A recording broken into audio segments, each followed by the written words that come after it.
네, 앞서 전해드린 대로 김정은 북한 국무위원장이 탄 것으로 추정되는 열차가 현재 국경을 향해 이동 중이라고 합니다. 북러 정상회담이 열릴 경우 동북아 안보에는 어떤 여파가 있을지 관심이 커지고 있는데요.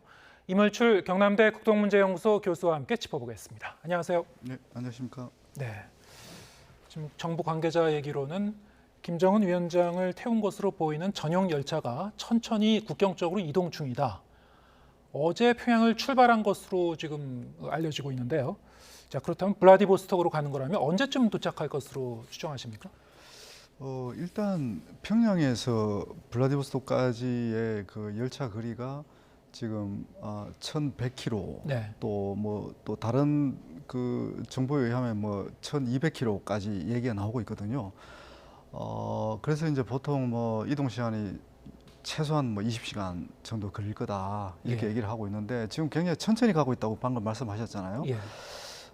그런 상황을 고려하면 빠르면 이제 내일 도착하는 거고, 네. 늦으면 13일에도 도착할 수 있을 것 같다.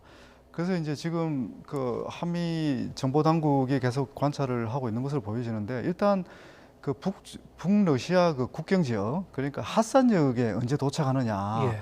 여기에 따라서 아마 이제 그 블라디보스톡의 도착 시점이 대충 그러니까 저희들이 평가할 수 있을 것 같아요. 네. 그러니까 일단 북한을 지나서 러시아 쪽에 이제 언제 진입하느냐, 이제 그걸 보고 이제 정확한 도착 시점을 판단할 수 있지 않을까 이렇게 생각이 되거든요. 네. 북한은 사실 다른 나라도 그렇습니다만 국가 정상의 동선 다 공개하지는 않겠죠. 하지만 특히 북한은 최고 지도자의 이동 이 시기 그리고 동선 공개 극도로 이제 꺼리는 그런 경향이 있는데, 자, 이번에도 동선이나 이동 날짜 예상보다 어떻습니까? 조금 변경했다고 봐야 되는 겁니까? 저는 이제 애초에 그 동방경제 포럼이 이 개최되는 기간 안에는 정상회담은 열리기 힘들다고 일단 예. 봤습니다. 10일부터 이제 13일까지가 동방경제 포럼 개최 기간인데, 왜냐하면 이제 이 북한의 어떤 김정은은 어떤 자기들이 지금 최고 존엄이라고 계속 지금 받들고 있는 거고, 이 최고 존엄이 n분의 1의 대표로서 그 다자 회의체인 경제 포럼에 참여하는 것은 이건 애초부터 우리가 그 예상하게 해서는 안 된다는 그 저는 얘기를 했거든요. 그래서 예. 그러니까 이제 회담을 해도 별도로 회담을 할 가능성이 이제 높은 거죠. 근데 이제 지금 미국이 지금 러시아하고 북한 간의 군사 협력 가능성을 지금 강력하게 아주 이례적으로 지금 경고를 계속하고 있고, 이런 상황이다 보니까 아무래도 이제 외부의 시선을 과거보다는 훨씬 많이 지금 의식할 수밖에 없는 그런 상황인 것 같아요. 그러다 보니까 이 동선도 지금 저희들이 계속 그 관찰을 하겠지만 예상을 벗어날 가능성도 상당히 있고, 예.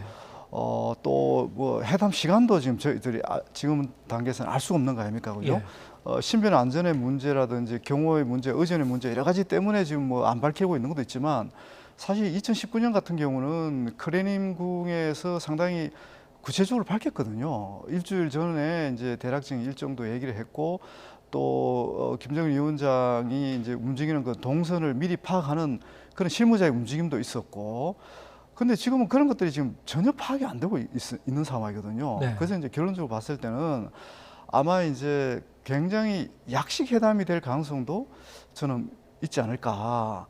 그러니까 지금 군사 협력이라는 다소 예민한 주제를 다루는 회담이다 보니까 이 좀 전략적 이익을 교환하는 어떤 성과에 초점을 맞추고 다른 일정들은 최소화할 가능성도 있다고 보는 거죠. 네. 그런 맥락에서 동선도 이전보다는 좀 짧아질 가능성도 있지 않을까 이렇게 좀 조심스럽게 예측을 해봅니다. 네.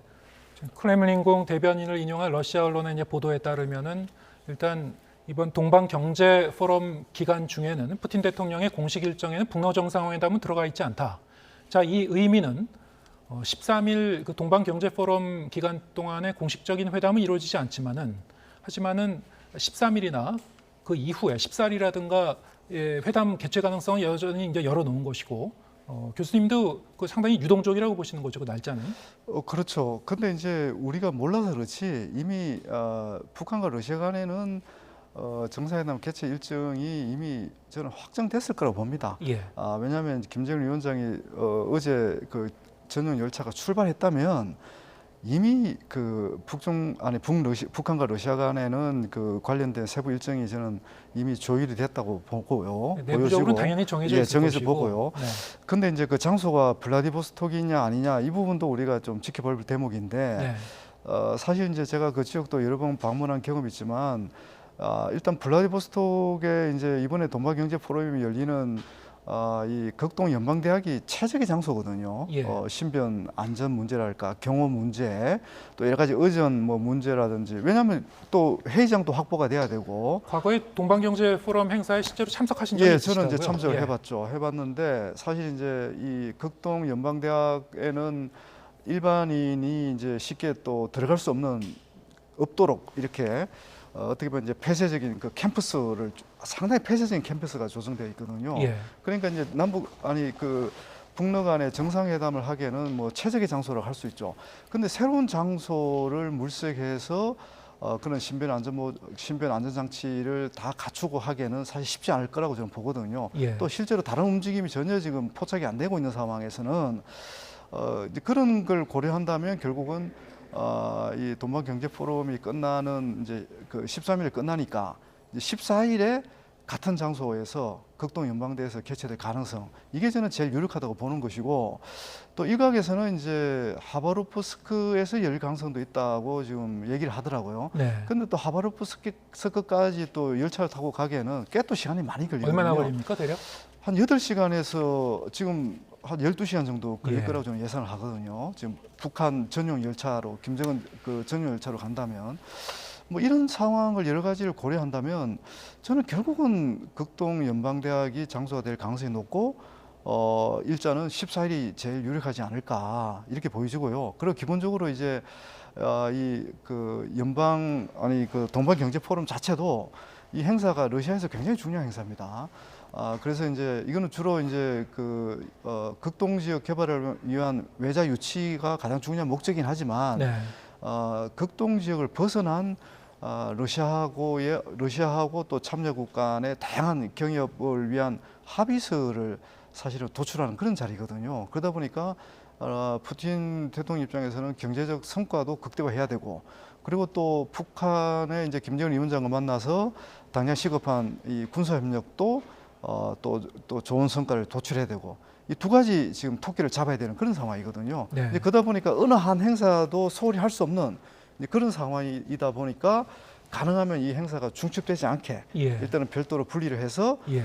한다면 이제 14일이 가장 유력하지 않을까 이렇게 뭐 예. 한번 조심스럽게 예측을 해보는 거죠. 알겠습니다. 예. 시점은 14일 전후가 될 가능성이 높다. 아까 말씀하신 대로 회담 형식이 약식 정상회담이 될 가능성도 있다고 이제 보셨는데 뭐 형식은 어떻게 되는지 좀 지켜봐야 될 것 같고요. 그렇다면은 이번 북러 정상회담이 열린다면은 핵심 의제가 미국을 비롯한 주변 국가들이 우려하는 것처럼 무기 거래, 군사 지원 이것이 핵심 의제가 될 거라고 보십니까? 일단 이제 지금 미국이 파악하고 있는 정보가 상당히 신빙성이 있는 것 같아요. 예. 왜냐하면 지금까지 지금 백악관이라든지 또는 미국 정보 당국에서 또 언론을 통해서 이렇게 보도되는 내용들 이런 것들 보면 지금 상당한 어떤 그 신뢰성 있는 정보를 계속 지금 그 파악하고 있는 것 같거든요. 그런 맥락에서 보면 일단은 무기 거래가 될 가능성이 가장 높다고 볼 수밖에 없고요. 그리고 이 무기 거래는 타이밍이 굉장히 중요합니다.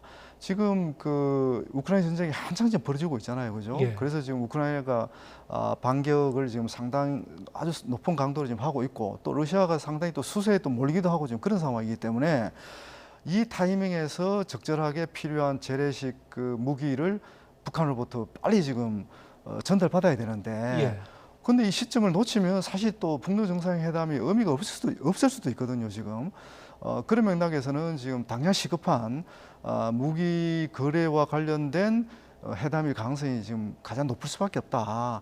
근데 이제 그 북한 입장에서는 러시아가 당장 필요한 무기만 단순히 전달하는 것보다는 네. 또 자기들도 지금 필요한 그런 또 전략 무기 관련된 기술들 뭐 이런 것도 있는 거 아닙니까? 예. 그래서 이제 미국 쪽에서 계속 나오는 얘기가 지금 김정일 위원장이 가장 지금 심혈을 기울여서 개발하려고 하는 뭐 핵추진 잠수함이랄까, 그리고 또 군사 정찰 위성 뭐 이런 것들이죠. 그러니까 북한이 나름대로 자기들 힘으로 개발을 하고 있는 것도 있지만 지금 러시아의 도움을 받지 않으면 안 되는 그런 기술과 부품, 장비들이 지금 저는 있을 거라고 보는 거거든요. 근데 그런 부분에서 맞교환하기 위해서 결국 김정은 위원장이 움직이는 거죠. 그러니까 이거는 이제 실무전 차원에서 타결될 문제가 아니기 때문에 네. 그 또 북한의 체제 어떤 속성상 김정은 위원장이라는 최고 지도자가 가서 결국은 이 합의를 해야 이 합의 이행이 신속하게 이루어질 수밖에 없는 그런 환경이니까, 그래서 지금 이 회담을 서두르는 게 아닌가 이렇게 예. 지금 평가를 하는 거죠. 예. 그런데 북한 측에서는 그런 것을 원하겠지만은 러시아 입장에서 북한의 이 전략 무기에 대한 최첨단 기술을 이전해 줄 가능성이 있습니까? 실제로? 저는 쉽지는 않다고 봅니다. 예. 지금 북러 간의 군사 협력 논의들을 이렇게 지켜보면 네.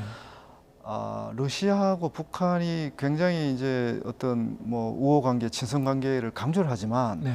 결국 핵심 기술은 이전하지 않고 있다는 것이 지금 이렇게 방증되고 있는 거거든요. 간접적으로 계속 입증이 되고 있는 거잖아요. 그렇지만 지금 러시아가 지금 우크라이나 전쟁에서 가능한 빠른 시일 내에 이제 성기를, 그러니까 전세를 역전시킬 필요가 있다면, 그걸 위해서는 북한의 재래식 그 무기가 꼭 필요하다면 그러면 이제 러시아 입장에서도 북한이 원하는 것을 줄 수가 있는 거죠. 미국이 그걸 지금 계속 우려하는 것 같고요. 네. 그러니까 북한과 러시아 간의 군사 협력을 위한 조건과 환경이 가장 성숙된 시점이 지금이다. 예. 근데 그러다 보니까 미국의 저런 강력한 경고, 뭐 지금 만약에 그런 어떤 무기 거래가 이루어진다면 당신들 실수하는 거라고 지금 아주 노골적으로, 아주 직접적으로 지금 경고를 하고 있음에도 불구하고 지금 서로가 지금 만나는 거 아닙니까? 만날 준비를 하고 있는 거 아닙니까, 그죠? 예. 근데 그런 맥락에 보면 지금 북한이 원하는 것도 어느 정도 이번에는 러시아로부터 얻을 가능성도 좀 있다. 저는 그렇게 보는 거고요. 중요한 거는 또 다른 우리가 또 중요하게 봐야 될 부분은, 과연 그러면 그 합의 내용을 공개를 할까? 그죠? 4년 전에는 이 회담을 했지만은 예. 어떤 성명이라든가 이런 것이 이제 발표된 게 없었다고 하죠. 그렇죠. 그렇지만 어느 정도 이제 그 크레임린 궁을 통해서 대략적인 이제 그 윤곽은 나왔었거든요. 예. 근데 이번 같은 경우는 이게 무기 거래라는 워낙 민감한 지금 협상이란 말입니다. 네. 그런 맥락에서 보면 뭐 러시아 쪽에서도 그렇고 북한 쪽에서도 아주 그냥 그 큰 틀의 합의만 그냥 발표를 하고 예.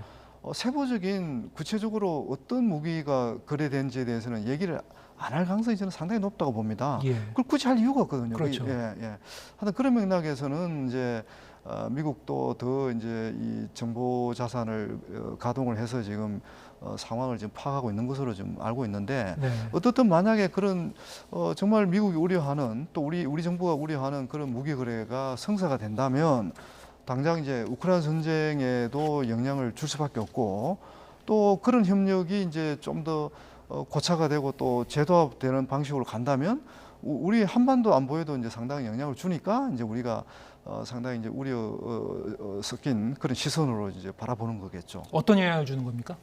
한반도 네. 같은 경우는요. 아무래도 이제 지금 그 북한이 추구하고 있는 방향성이라는 게 결국 전술핵, 뭐 또 전략핵 이런 걸 통해서 선제 공격 또는 뭐 또 그걸 통해서 이제 또 압도적인 억제력을 이제 유지를 하고 강화하려는 노력을 지금 계속하고 있잖아요. 네. 또 구체적인 또 전쟁 준비에 또 박차를 가하고 있는 그런 또 연속적인 움직임을 계속 지금 보여주고 있는 상황에서 러시아하고의 어떤 군사 협력이 만약에 이제 제도화된다. 그래서 핵과 미사일 관련된 그런 능력 향상에 기여하는 것뿐만이 아니라 또 이게 정치적으로 또 이제 그 유엔 안보리 상임 이사국의 어떤 러시아의 위상을 활용해서 여러 가지 외부로부터의 어떤 정치 외교적 공격을 또 막아낼 수도 있는 거잖아요. 그 여러 가지 측면에서 북한한테는 굉장히 지금이 기회일 수도 있고 네. 또 그러니까 어떻게 보면 이제 한반도에서의 한미일 이런 이제 뭐 캠프 데이비드의 합의들이 이제 구체화되고 이행되는 단계에 있는 거지 않습니까? 그 핵심이 결국 한미일 군사 협력의 형태로 나타나고 있는데 이런 거에 이제 맞대응하는 러시아와 협력을 군사 협력을 통해서 맞대응하는 그 대응 능력이 이전보다 훨씬 향상될 수밖에 없겠죠. 예. 예. 일각에서는 이런 것을 우려하는 시각도 있습니다. 북러 관계가 격상이 되고 군사 협력이 이전보다 강화가 된다면은 과거에는 이게 삭제됐던 것으로 알고 있는데요. 이 자동 군사 개입 조항 이것이 이제 부활하는 것이 아닌가. 이렇게 되면 상당히 골치 아파질 것이다. 가능성은 어느 정도 있다고 보십니까? 일단은 저는 높진 않다고 봅니다. 왜냐하면 제가 이제 지금까지 그 러시아하고 북한 간의 군사 협력 가능성은 이제 군사 협력 수준은 점점 높아질 가능성이 있다고 얘기는 했지만 예. 지금 북한이 가장 경계하고 있는 것이 이제 이 강대국 간의 전쟁에 연루되는 겁니다. 그러면 자기들이 지금 어떻게 보면 러시아가 전쟁을 하면 북한도 똑같이 전쟁 상황에 돌입하게 되는 거잖아요.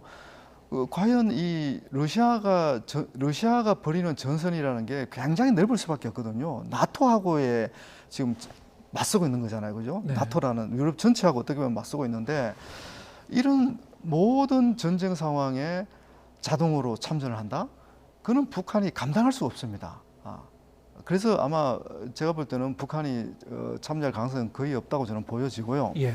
아주 전략적으로 이제 협력할 것은 협력하고 또 적당하게 거리를 둘 거는 거리를 둘 수밖에 없는 게 지금 북한의 입장이다 이렇게 보는 거죠. 더군다나 예를 들면 이제 뭐 지금 대만 전쟁까지 지금 언급이 되고 있지 않습니까? 예를 들면 지금 중국과 북한 간의 관계를 고려하면 대만 분쟁과 관련해서도 북한이 어떤 식으로 참여할 가능성이 있단 말입니다. 근데 그게 이제 병력을 보낸다든지 이런 방식보다는 또 이 한반도에서 그 미국의 어떤 전력을 분산시킬 수 있는 그런 다양한 형태의 국제 도발을 통해서도 중국을 도와줄 수가 있는 상황이잖아요. 네. 그러니까 러시아하고 관계도 지금처럼 이제 우크라이나 전쟁에서 수세에 몰려 있는 상황에서 꼭 필요한 특히 이제 포병 전력을 강화하는데 상당히 그 북한이 기여할 가능성이 높다고 보는데 그런 협력을 통해서 우크라이나 전쟁에서 이 전세를 역전시키는 그런 기여를 북한이 만약에 한다. 그러면 어떻게 되겠습니까? 어떻든 러시아 입장에서는 북한에 대해서 상당한 부채의식을 가질 수밖에 없는 거고 또 북한이 지금 원하고 있는 그런 전자 전략 기술들 또 관련된 부품 장비들을 지원할 수밖에 없는 그런 상황이 올 수도 있는 거거든요. 예. 그렇지만 그 전선을 더 확대해서 자동 군사 개입 방식으로 북한이 엮이게 된다면 그거는 오히려 북한의 안보에도 상당한 어떤 부정적 영향을 미칠 가능성이 있기 때문에 이제 그런 맥락에서 아직은 이제 그 단계까지 가기에는 조금 시기상조 아닌가 이렇게 저는 평가를 하는 거죠. 예, 알겠습니다. 큰 틀에서 보면은 어찌됐든 이 북중러 그리고 한미일 이 대립 구도가 점점 더 이제 공고해지는 그런 상황이다 이렇게 얘기가 많이 나오고 있는데 또 다른 한편에서는 올 연내 이 한중일 한일중 정상회의 개최 움직임이 있죠. 이번에 윤석열 대통령도 인도와 인도네시아 순방 기간 중에 이 중국과 일본 정상에게 이 협조를 거듭 요청했는데요. 연내 개최 가능성 어느 정도로 보고 계십니까? 일단 저는 시진핑 주석은 윤석열 대통령을 만나려 하지 않을 가능성이 저는 높다고 일단 봅니다. 오더라도 총리급에서 올 것이다. 그렇죠. 이제 예. 그렇고 하고 지금 이제 어떤 식으로든 일본과 우리 한국 정부 입장에서는 정상회담 필요성이 상당히 있죠. 예. 중국을 좀 더 이제 지혜롭게 또 관리하는 측면에서 시진핑 주석하고 협력이 회담이 중요한데 시진핑 주석 입장에서 과연 일본하고 우리 그 한국의 대통령을 만나서 어떤 구체적인 가시적인 실익을 기대할 수 있을까 이런 면에서 보면 아직은 좀 명확하지가 않다. 더군다나 이제 캠프 데이비드 합의 내용을 잘 아시잖아요, 그죠?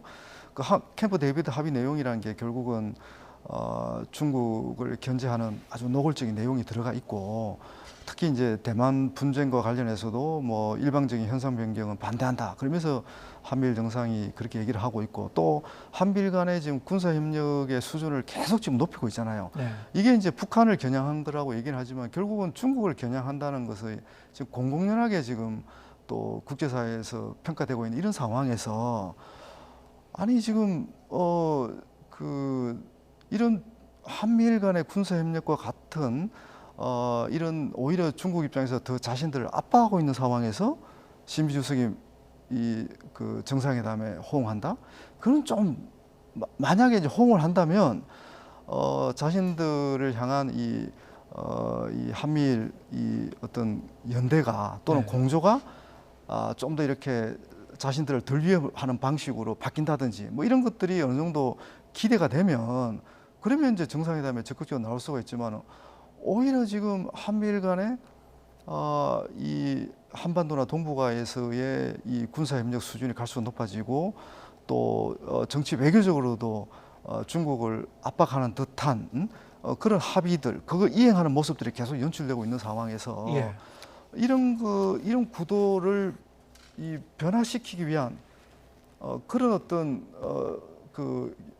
기대할 수 있는, 이 변화시킬 수 있다는 그런 어떤 성과를 기대할 수 있다면 호응을 하겠지만, 그냥 의례적인 수준에서 그냥 서로 친선을 도모하고 이런 수준에서의 정상회담은 저는 사실 열리기 힘들 거다. 네. 그러니까 지금 중국이 원하는 것은 아마 그럴 겁니다. 이 한중일 3국 정상회담을 위한 사전적 분위기 조성을 그러면 좀 해주라. 네.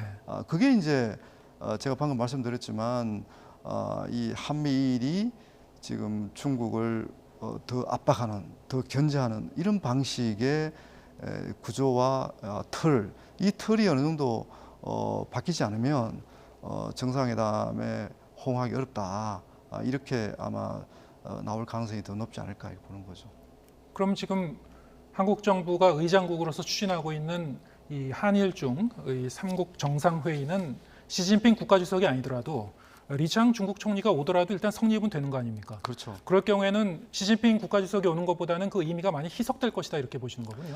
어차피 이번에도 만난 거 아닙니까, 예. 그죠? 아세안 정상회의에서도 만났고, 또 리창 총리가 과연 어떤 발언을 하냐 저도 주목을 했는데 그러더라고요. 일단 그 윤석열 대통령이 하신 말씀을 시 주석에게 잘 전달하겠다. 예.